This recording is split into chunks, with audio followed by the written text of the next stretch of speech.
सभी का जीएस के सेवन में। उम्मीद है आपकी तैयारी बहुत अच्छे से चल रही होगी। और जीएस की श्रृंखला में जैसा कि इतिहास हम लोग पढ़ रहे हैं, static GK, GS, current affairs, इन तीनों को मिक्स करके हम एक वीडियो में लाने की कोशिश कर रहे हैं। आप लोग लगातार पढ़ते रहें, कमेंट भी आप लोगों की आ रही है, लेकिन कुछ खास सुझाव आप लोग दे रहे हैं, तो उसमें भी आप लोग इम्प्रूवमेंट के सुझाव दें हमें। दूसरी चीज़, एसएससी को अगर देखें, एसएससी की भी हाल ही में भर्ती आई हुई एमटीएस की, सीजीएल पहले वाली चल रही है, सीएचएसएल की भी चल रही है। एसएससी का जो पैटर्न पहले रहता था वो मैथ पे फोकस था, अब उन्होंने मैथ से फोकस हटा के फोकस जीएस पे कर दिया है। मतलब फाइनल सिलेक्शन में आपके जो बहुत ही रामबाण साबित होगी वो है इंग्लिश और जीएस। तो इंग्लिश तो आपकी पहले से ही अच्छी है, नहीं अच्छी आप उसे भी इम्प्रूव करिए। बात आती है जीएस पे, बहुत लोगों का मुद्दा तो यही है कि जीएस हमें याद ही नहीं होती है। तो जीएस को आप रट नहीं सकते। पहली चीज़, जीएस को पढ़ने का तरीका है कनेक्टिविटी। आप किसी भी चीज़ को कनेक्ट कितनी जल्दी कर लेते हैं, उतनी जल्दी जीएस आपकी अच्छी हो जाएगी, आपकी पकड़ बहुत मजबूत होगी। तो जो भी आगामी परीक्षाएं हैं और जो परीक्षाएं अभी चल रही हैं, उनमें लगातार क्वेश्चन जीएस के जो पूछे जाते हैं, उनकी प्रवृत्ति स्टैटिक जीके से ज़्यादा है। तो स्टैटिक जीके का पार्ट हम इतिहास के साथ मर्ज करके पढ़ रहे हैं। स्टैटिक जीके ऐसी जीएस जो पहले से ही स्थिर है, यानी कि नया अपडेटमेंट उन्हें नहीं पूछना है, जो पहले से ही है उसे स्टैटिक जीके कहते हैं। तो स्टैटिक जीके को हिस्ट्री है, ज्योग्राफी है, पॉलिटी है, साइंस है, माइक्रोबायोलॉजी, बायोलॉजी है, जियोलॉजी, बॉटनी, इन सभी सब्जेक्ट के जो कॉन्सेप्ट हैं उनके साथ में उनका स्टैटिक पार्ट भी जोड़ के पढ़ें, तब आपकी जीएस अच्छी होगी। और जीएस अच्छी करनी है तो आप हमारे चैनल पर जुड़े रहिए, हमें सपोर्ट करिए, चैनल को आगे बढ़ाइए। पढ़ते हैं आज के संदर्भ में। इससे पहले हमने पढ़ा गुलाम वंश पढ़ा, उसके बाद में हमने पढ़ा फिर खिलजी वंश पढ़ा, अब हम पढ़ेंगे तुगलक वंश। तो तुगलक वंश का जो शासन काल है वो 1320 से लेकर 1414 तक चला। कभी कभी क्या होता है कि शासन काल भी आपसे पूछ लेते हैं कि कब से शुरू हुआ, कब तक रहा। तो इस शासन काल से ही पहला क्वेश्चन ये बनता है कि दिल्ली सल्तनत में सबसे अधिक समय तक शासन किस वंश ने किया। तो दिल्ली सल्तनत पर सबसे अधिक शासन किया है तुगलक वंश ने। देखते हैं तुगलक वंश की स्थापना किसने की। तो तुगलक वंश की स्थापना गयासुद्दीन तुगलक ने की। ये इनसे क्वेश्चन पिछली परीक्षा में पूछा गया, ये किस वंश से संबंधित है। तो गयासुद्दीन तुगलक कोरेना वंश से संबंधित है। कोरेना बीमारी वाला कोरेना नहीं, ये कोरेना वंश है। किरात वंश मध्य एशिया से संबंधित ये जाति है। जातियों में आगे हम पढ़ेंगे। तो दिल्ली पे सबसे अधिक शासन किसने किया? तुगलक वंश ने। तुगलक वंश की स्थापना किसने की? गयासुद्दीन तुगलक ने। इनका वंश कौन सा था? कोरेना वंश। आगे आते हैं, इस वंश में राजा कितने हुए? 8 राजा।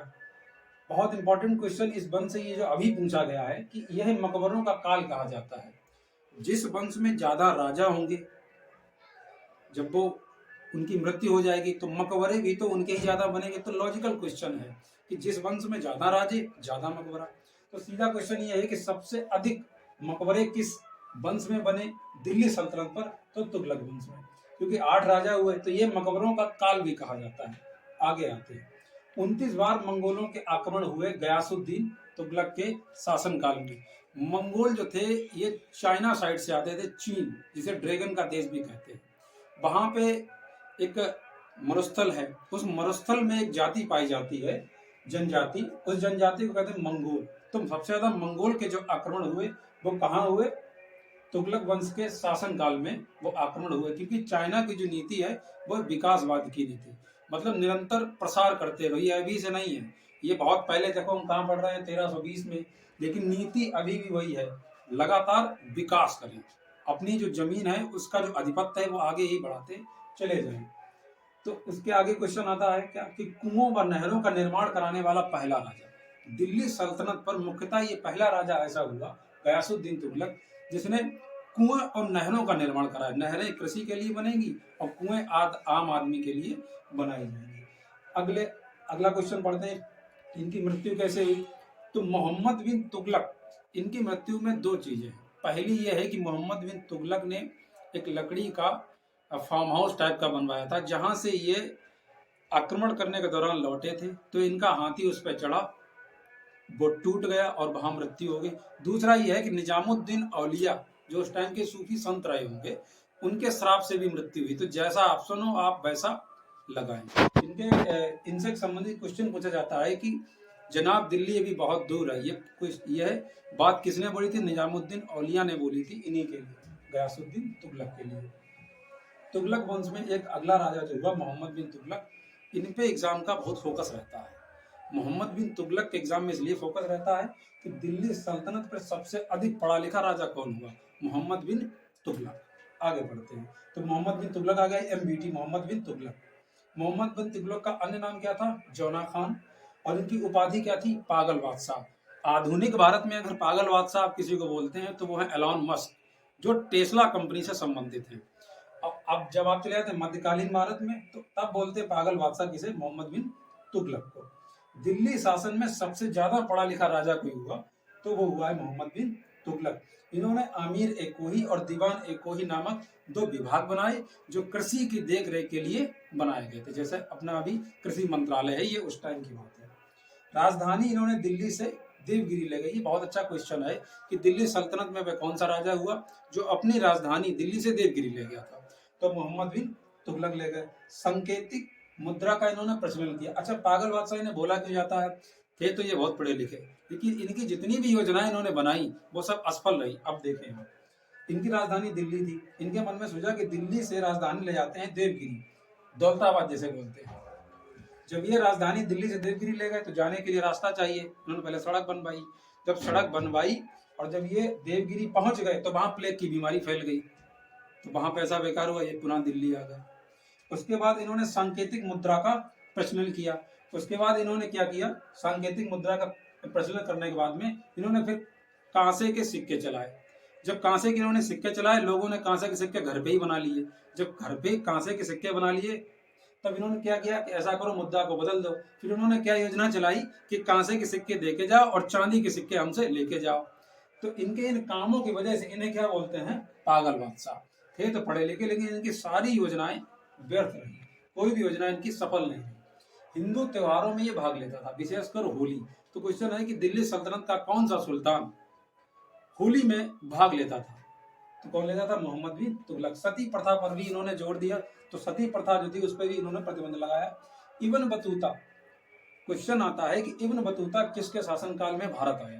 तो मोहम्मद बिन तुगलक के शासनकाल में इब्न बतूता भारत आया, जो कहाँ का था? अफ्रीका था। अफ्रीका में भी कहाँ का था? मोरक्को का। अब रिलेट करके चले कि वर्तमान में बॉलीवुड की एक अभिनेत्री है नोरा फतेही, वो भी मोरक्को से ही संबंधित है। क्वेश्चन अभी ये करंट में पूछा गया कि भारतीय सिनेमा में अभिनेत्री नोरा फतेही किस देश से संबंधित है? तो मोरक्को से। ये अफ्रीका में पड़ता है।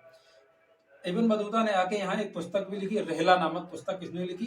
इब्न बतूता ने। इब्न बतूता किसके शासनकाल में आया? मोहम्मद बिन तुगलक के शासनकाल में। अल-बरूनी भी आया।